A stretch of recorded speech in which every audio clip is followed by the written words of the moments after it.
హామీల అమలు చేయలేని వ్యక్తి చంద్రబాబు అని ఆరోపించారు వైసీపీ సీనియర్ నాయకులు భూమన కరుణాకర్ రెడ్డి. సంపద సృష్టించలేకపోతున్నా అంటూ చంద్రబాబు అబద్దపు ప్రచారం చేస్తున్నారని మండిపడ్డారు. తల్లికి వందనం, అన్నదాత సుఖీభవలో కోతలు పెట్టారు. బడ్జెట్లో నిరుద్యోగ భృతి ఊసే లేదని అన్నారు. అధికారంలోకి వచ్చి 9 నెలలు అయినప్పటికీ ప్రజలకు చేసిందేమీ లేదని అన్నారు.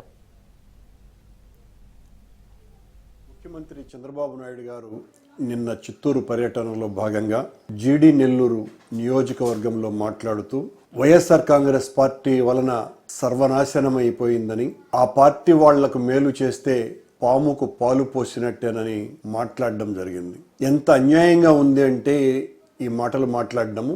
ఎవరైనా తెలుగుదేశం పార్టీ నాయకులు ప్రజలకు ఆయన ఇచ్చినటువంటి వాగ్దానాలు ఏ ఒక్కటి కూడా పరిపూర్ణంగా అమలు చేయకుండా, చాలా వాటిల్ని అసలు పట్టించుకోకుండా పోతున్నటువంటి ముఖ్యమంత్రి గారు జగన్మోహన్ రెడ్డి గారి మీద, వైఎస్ఆర్ కాంగ్రెస్ పార్టీ మీద ఈ రోజున మీరు ఏ రకంగా అయితే మాట్లాడుతున్నారో, మిమ్మల్ని మోస్తున్నటువంటి బోయిలైనటువంటి పేపర్లు, ఛానళ్ళు ఇవన్నీ కూడా జగన్మోహన్ రెడ్డి గారి వ్యక్తిత్వ హననానికి చేసినటువంటి దుర్మార్గ ప్రచారానికి ఆంధ్ర రాష్ట్ర ప్రజలు ఓడిపోయారు.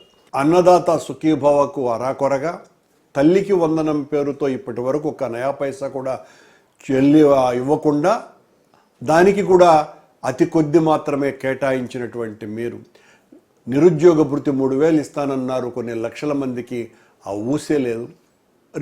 ఎన్నికలలో ఇచ్చినటువంటి హామీలలో 95% మీరు ఎత్తుకొని కూడా లేదు కనీసం. ఈ రోజున పబ్లిక్గా మీరు జనంలోకి వెళ్ళగలిగితే మీ ప్రభుత్వం పట్ల, మీ పాలన పట్ల ఎంత తీవ్రమైనటువంటి వ్యతిరేకత పేద ప్రజలు